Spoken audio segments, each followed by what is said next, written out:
we bring you the 18th season of the Bad Sea Crab season. It's not just Captain Nathan who's been thriving this season.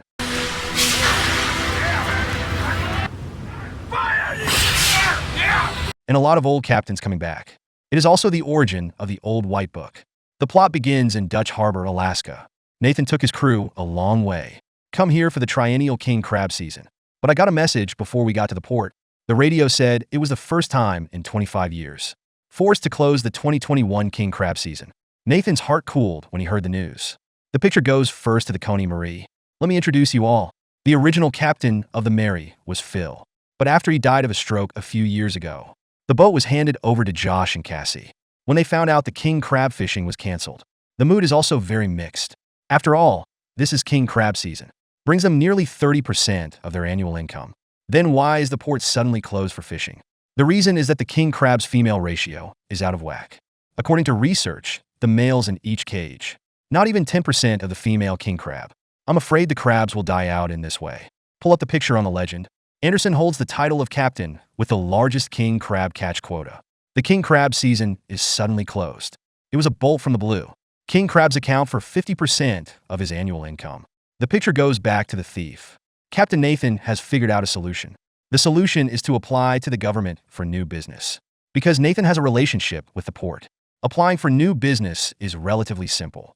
And then to Seattle, thousands of miles away. White prepared a cake for pregnant Mandy. 2 colors, pink for girls and blue for boys. Ken, who had seen the previous video, knew it was a girl. Mandy named the girl Sarah Hansen, because Sarah pronounces it like a sailor in English. So it means the daughter will inherit the crabbing business. We're not waiting for the old man to eat his cake. Nick took White aside.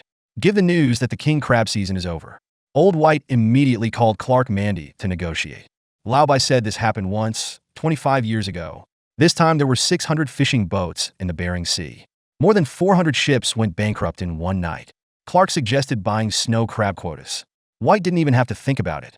After a long silence, Mandy suggested going to Norway. Meanwhile, when this season ends, it's the old white guy. Mandy, this is a risky proposition, but it's definitely the best thing to do right now. Some people may ask why not buy snow crab quota. Because the old white news came very late. The snow crab quota has long been sold out. We're on the Dutch Harbor Thief. The crew is making preparations for the sea. Nathan's got a wife here serving tea. The family is of high standing. Then Nathan said he went through a series of moves, succeeded in getting the golden king crab quota from the port. And because red king crab fishing is prohibited, gold king crabs are priced from $3.25 a pound. It's now $14 a pound. It just quadrupled. His $400,000 quota became $1.6 million. Good Nathan, this is a blessing in disguise. The picture comes to the Bering Sea Gold King Crab Farm. Josh Casey on the Mary. I also got my golden king crab quota, but we don't know how much quota they have, since neither of them has any experience in golden king crab fishing. So they get ready before the season starts. Start with 50 test cages to find the crab pot faster when the season starts.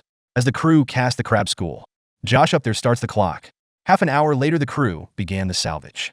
The 2 men above talked about their father. Then his father opens the door and gives them a fright. Josh said he thought it was his old man. On deck, the new crew is operating the take-up, except for the fact that I almost got my hand in it. Josh says the kid's a little out of his mind. With the crew salvaging, the guys up there a little tired of the new crew began to negotiate to get Shane III. The two reached an agreement. Josh went down to contact Shane III. Back on board the Dutch Harbor Legend, Anderson called Lenny again. The crew prepares supplies below. Lenny gave Anderson a tip on the black cod. This fish is the most expensive fish that can be caught on a large scale. And the amount of quota issued at each time is also very large. But it's hard to catch. And tell Anderson to ask Sean about the quota. He probably has a lot. Anderson then introduced his niece Cheyenne. Those of you who've seen it before should know that. Then the view goes to the Eleanor. Sean got a call from Anderson too. Anderson began by asking about Sean's newborn daughter. It'll take a little chatting anyway. Then Anderson mentioned the black cod. Well, Sean didn't really want to transfer it. But Sean, for old time's sake, offered to get Anderson to put him up as collateral. Anderson wants to use his king crab quota as collateral. That's making a man look like a fool. Sean said no when he said no, because Anderson didn't have anything of value on him. I had to gamble on the legend as collateral. It fits right in with the latest season. The legend is disabled by Sean. Then Sean must have said yes. Anderson managed to secure a $2.5 million quota for black cod. At the same time, he needs to fish 226 tons of black cod. That's an average of $5.50 a pound. Success is the son of luck. If you lose, you sell your car and your house and sleep on the street. At the same time, Sean sold the quota. Got a lot of jumbo crab quota. The picture comes to Keith here all the time. What he got this time was a snow crab catch quota. But the price of snow crab is only $5 per pound. It can be said that the low could not be lower. Also, getting the snow crab quota is Lao Bai. Now $5.5 million worth of snow crab allotment. It was divided among 7 ships, although the snow crab quota has been purchased. But Old White still has a Norwegian dream in his heart. He's been keeping an eye on the Norwegian market for a few days. After all, red king crabs are $20 a pound. The temptation is too great. The scene turns again to the cemetery. Captains are here for the funeral of one of their crew. The crew member's name is Marlon Reyes. You can see that almost all the captains are there.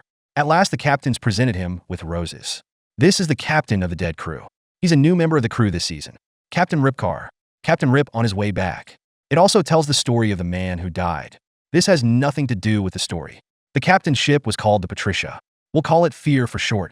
Then the picture came to the Mary. The crew are preparing the ship. Josh said it was his brother's day. At the same time, on the other side of the airport, a handsome pussy walks out slowly. On the drive to the Mary, Shane thought back to his father, Phil Harry, and a legendary captain in the Bering Sea. After Shane's mom and Phil got divorced, the 3 brothers split up. They barely saw each other over the years. The time of remembrance also came near the Mary. Then Josh leads Shane to the boat. We sat together for a while. Bala bala bala. Finally, Shane said he wouldn't let his father down. Then we'll go on deck and get acquainted. The picture came to the Old White side. My friend Ben from Norway called. Told White he found him a boat.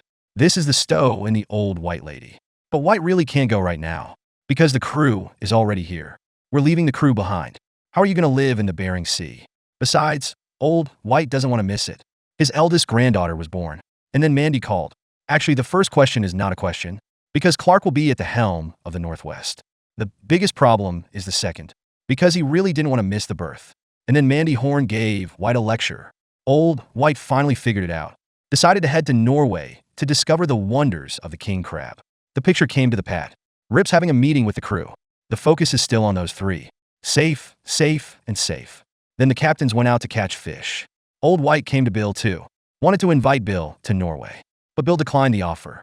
Then the view goes to the Bering Sea. Josh was telling his brother the rules of the boat. Blah, blah, blah, blah, blah, blah. And then Shane went back to work. The 2 men above were discussing plans. After finalizing a canyon, the crew dropped 30 test cages. The thief is about 7 miles away. The place Nathan chose to drop this time is a cliff. It's called Mushroom Cliff because it looks like a mushroom. Nathan was for king crab season. I've already cut myself and bought the quota. And now this is happening to him. All that's left is $3 million cold. So this time they can't afford any mistakes. Then the crew began to cast cages. The picture came to Sean. He catches jumbo crabs in shallow waters. His solution is to cast a cage over a large area. So in a channel 10 miles in diameter, 500 crab pots were dropped. Then the picture came to the pad. They're near King Aleutian Island. It's just the weather's a little bad here. He has a $1.5 million quota this time. For this reason, he specially chose a different way of casting cages. He strung the crab pot together. 1 drop every 90 seconds. The float is a pair of head and tail crab pots. Not only can reduce the cage time and a more comprehensive look at the crab population, but this approach is extremely dangerous. Like it was just like that. Maybe it'll be a surprise for the crew. We can still wait for Captain Rip to dissect the problem. Rip quickly asked the crew what was going on. Luckily, the crew was all right, huh? Then the view goes to the Norwegian airport. Old White flew to Norway for a day. I can't help but feel the pain when I get here. I thought of my father and grandfather. Sigh and light a cigarette. I drove to the boat my friend contacted. After half an hour, we reached the Stowe. It wasn't long before Old White met his friend. His friend began to show him the ships. The Stowe has 2,200 horsepower, but it's just an engine, and the ship doesn't have a water tank. He only has 1 warehouse. If White wants to buy this boat, these modifications are still costly. Come to the deck to see even more calves. Except the paintbrush sounds smooth. Almost nothing else works, and it will take at least 3 days to refurbish the equipment. After visiting the boat, Old White sat in the captain's room a little confused. Dude, that's buying a Big Daddy. 3,700 miles southeast of the Mary. They're getting ready for the crab pot they dropped during the day. Casey was excited about his first fishing trip of the year, when the crew is ready to salvage. Josh has been looking for it for a long time, but he hasn't seen Fuku. There's not a feather on the surface. Shane thought he missed it the first time, but the two men up there don't see it that way. Because they've got 4 spots in a row, Josh felt like the world had collapsed. The brothers were a little overwhelmed. If they do lose these 30 test cages, this year's season is half over. They had no choice but to consult. Ask the object when led his happy boy Nathan. Nathan thinks this is the case. Most likely the line is too short. Try to get it back is a needle in a haystack. That's when Casey realized he could use an oversized anchor hook. The anchor hook is strung between the 2 boats to patrol the route. The idea made Josh laugh right away. Then Nathan was in a fun-watching mood. Granted Casey's request. 178 miles southeast of the legend. Anderson and his crew just arrived. Just about to throw crab pots here. The place Anderson chose this time was also a cliff. His delivery method is also a series of cages. Anderson just didn't use it very well. Good guy just smashed the rail. It's just not that big of a problem.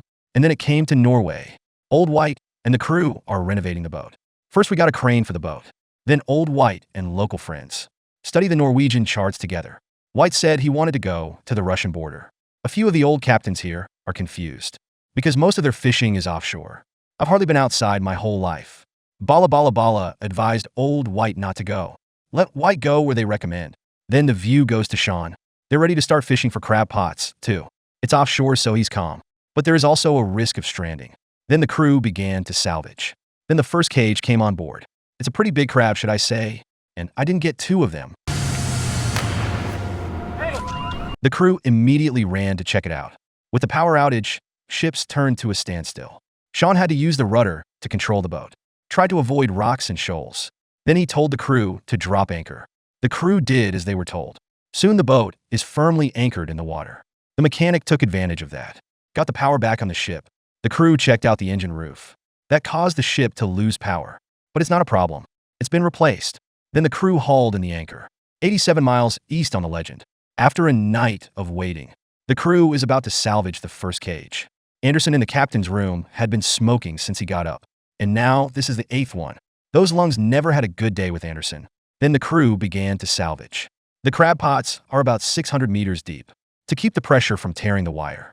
Anderson also arranged for 2 take-up machines. Then the crab pot is on board. You can tell by the look of Anderson. This cage of cod is no problem a bumper harvest. Anderson is a freaking caveman. This cage of cod should be worth $2,000. This was followed by successive harvests. I wonder why Anderson is so happy. Because he's known for his backside. That trip cost him 10 grand. Not only did I not lose money this time, I made a lot of money. Can Anderson not be happy?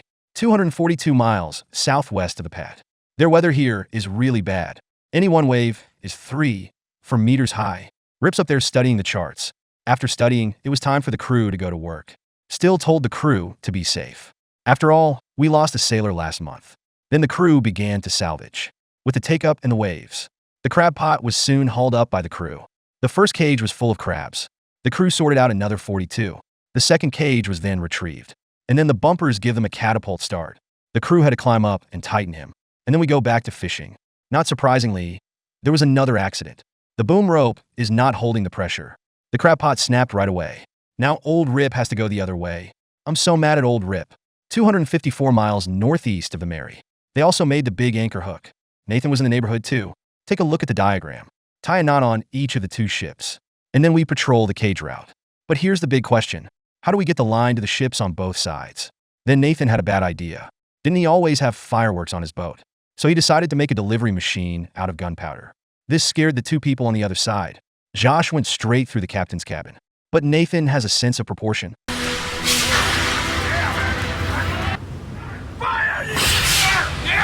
Then the crew of the Mary got the line. So they started cruising. Although the process is a little tortuous. But the rescue plan turned out for the better. The crew also scooped up the crab pots one by one. And these crab pots are not a bad harvest. Then the perspective came to the Old White. Their manager has been trying to trim for 2 days and is finally ready to sail. And that's the end of this video. Finally, look at the captain's harvest this year. The ones with the special symbol are the ones that haven't been out to sea. Do you want to know what happened next? Crab boats can make millions on a single trip. But the captains are surprisingly frugal. Old White, for example, likes to eat out-of-date herring. Said it would make him blessed by the crab god. I don't know if I care for you. All I know is that the crew was knocked out as soon as the cage started. He was lying on the boat, unconscious. The money White saved went straight to him. Since you captains set sail, not many crabs have been caught. An Arctic storm begins to hit the Bering Sea. The storm is 250 miles wide, winds up to 60 knots, and waves up to 6 meters high. It covers almost the entire Bering Sea. This episode begins on the Thief. The crew was harassed all the time. To their work caused no small difficulties. Nathan's getting a lot of trouble too. He said he has never been more distressed than this season. And not just because of the Arctic storm, and because of the crabs that haunt them all the time. He turned 200 miles from the sea in a week. We burn about $2,000 a day in fuel alone. But only about 60 crabs were caught. I've been sitting here for a long time, and I finally see the crab pot. The crew immediately began fishing without any nonsense. Freddie's doing the crab dance again. Crab pot on board with a fake shot. And look at the harvest is already bad enough for Grandma's house. The harvest was poor, but the crab pot still had to be scooped up. The second harvest was the same. It's just a bad harvest and waves coming in. It made the crew feel listless. A big wave came in when the crew wasn't looking. When the wave was over, Freddie ran for the stern.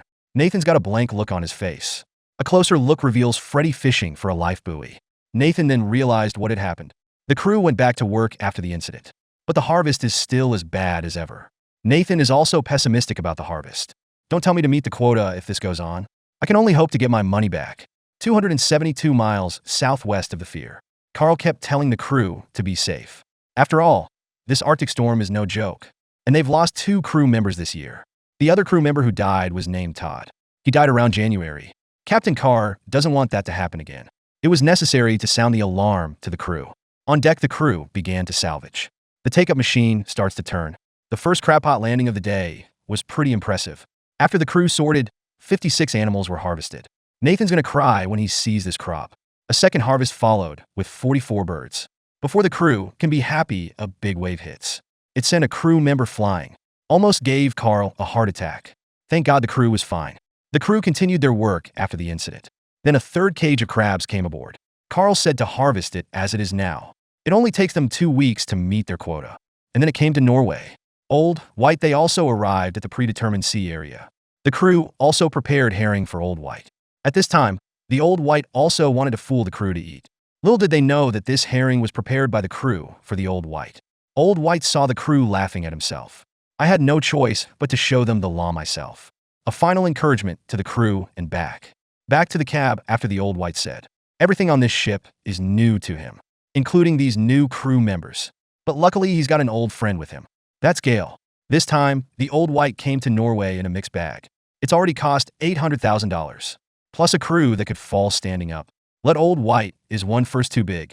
Then the Old White command the crew began to throw cage. But fortunately, there is Ja to assist the Old White command. Old White can only get out to look at the chart. He's going to throw the cage around 190 meters. Then the crab pot slowly enters the sea. The Old White joke that this elevator is really not working. As the crew cast the last bit of line, a cheer went up from the new crowd. Good guy threw a crab pot and cheered. Then the crab pot continues into the sea. And then there was no accident. There was an accident. What the?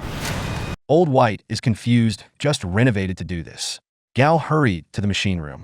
But strangely enough, the boss's GPS wasn't affected by the outage. And most of the equipment still works. At this time, Gal also found a mechanic. The mechanic just took 2 quick maneuvers to fix it. Old White also understood the normal reasons for the captain's room at this time. There are 2 separate power sources on the stow. I have to say the design is pretty good. The power failure will not affect the captain's judgment of direction. And then Gale came up to debrief. He said a bolt fell off the generator cooler. But now the mechanics have fixed it up. After debriefing, Gal returned to the deck. Old White feel should be captain time not open. Plus the owner didn't keep up with the maintenance. So White decided to go back and give the boat a big makeover. 3,600 miles southeast of the Thief. The ship's flag didn't even break in the storm. It shows how bad this storm is. At the same time, the crew below were also disturbed by the waves. Nathan says it's 60 knots. You'd have to lie down if you were hit by a wave. At the same time, on the other side of the legend, Anderson was surprised by the newly released data. The numbers have nearly doubled since the beginning of the storm. The waves can always reach the captain's cabin. On the side of the Mary, the weather looks fine here, but waves can also reach a terrifying 8 meters. A headache for both captains. The last view is from the Fear. They're a little better off here. Each cage yielded a steady harvest of about 23 animals. But they have a much bigger wave here. I can even shake the crab pot around. Captain Carr is studying the chart. After studying it, he decided to spread the crab pots out along a 25-mile radius to detect the crab's true hiding places. After the plan, the crew cast the cage against the tide. To maximize the range of the cage, Carl decided to speed up the boat. It went from 6 knots to 7 knots. 7 miles is about 13 kilometers an hour, because the waves are so big right now. So Carl can't run too fast. This speed will keep the crew safe. There is a guarantee that the cage will go according to plan. I'm not waiting for Carl to take a break. The wave came from the side. Unsuspecting crew members get caught in crab pots. The crew's screams could be heard clearly from this distance. The crew rushed to the rescue. Get the crab pot out of the way for the injured crew. Carl up there kept looking down, for fear that the crew will be injured again. Went over the radio and asked the crew how bad they were. So he quickly set up autopilot. Setting is also not forgetting to keep an eye on the deck. Then the crew member was carried into the cabin. The first thing I did was take his raincoat off and ask him if his chest hurts. It's a good thing the injured crew didn't make it with a chest anomaly. When the crew came in, Carl hurried down. Then the crew explained. He was standing there setting up crab pots. And then the crab pot that was supposed to be released was washed down. It went right down to the root of his thigh. Now the sailor has nothing but excruciating pain in his thigh. The rest don't feel anything. Carl hurried up and contacted the Coast Guard. Several crew members remained below shouting for him not to fall asleep. Carl specifically said so in his briefing. The crew was hit in the hip. He's in a coma now. Bala bala. How serious is it anyway? Last booked a helicopter within 24 hours. In case the crew's condition deteriorates, the plane. Carl's heart was heavy when he finished the call. To the thief on the other side. Nathan heard them talking too. Then Nathan has them marry on notice. They couldn't believe it. After all, 2 crew members died. And now another crew member has been injured. No one can believe that. But there's nothing they can do. There's only one crew member to pray for. The call was also heard by Anderson. Anderson's seen it all the time. He figured the crewman probably had broken bones. He could have ruptured internal organs if he was knocked down. We're back on the tailor. The crew undressed him to check for injuries. Then a crew member asked Carl how to take a pulse. Carl said to feel his wrist with your hand. Then the photographer next door volunteered. He said he had studied first aid before. Then the photographer went to the cabin. First he told the crew to look for blankets. Take it and cut the crew's pants. And then I can't take the test. Daniel Wu can imagine for himself. After the inspection, the crew also brought the blanket. Together they put the blanket under his bed. Put the blankets in place according to the crew's pain. Presumably by elevating the leg of a broken bone patient. Carl up there has been busy too. Grab your phone and call the hospital. He described the condition of the wounded man to the doctor. The ship's information was also registered. Then the cameraman reports back. Speaking of the wounded a little better, but it's still a little fuzzy. To put it bluntly, I want to sleep, as the crew is in good condition now. So Carl is going to a nearby island and let the wounded fly to the hospital on the island. They're 8 hours from the island. All I can say is I hope the crew holds up. 3,800 miles northwest of the Stowe. White said with the intel he got, my crab pots are in the right place. It can't be the Air Force. Today, when Old White officially opened the cage for crab inspection, with the arrival of the floating position, the crew immediately began fishing for crab pots. White said he came halfway around the world. A new fleet was formed, just for the big fat red king crab. This time it's the Air Force. I lost my face on the Bering Sea. Force with take-up machine. Old White said he heard the roar of the take-up machine. And then there's no surprises, there's no chicken feathers. The attached crab bait didn't even move. Old White really lost his face this time.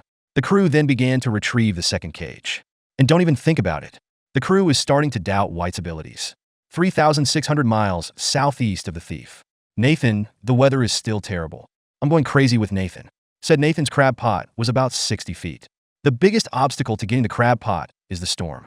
The storm produced waves 6 meters high. The crew then began the day's salvage. The crew began to have daily seizures. Nathan says the crab has to meet an average of 25. Then the crab pot was pulled up on deck, not much. But this time we found the crab. There are 21 adult crabs after sorting. The gap between Mr. Koo's expectations is small. Then a second cage of crabs came aboard. This is a hell of a cage. After sorting, there were 33 adult crabs. Look how excited Nathan is. Ay, ay, ay, ay, ay, ay. Then they started fishing for the third cage.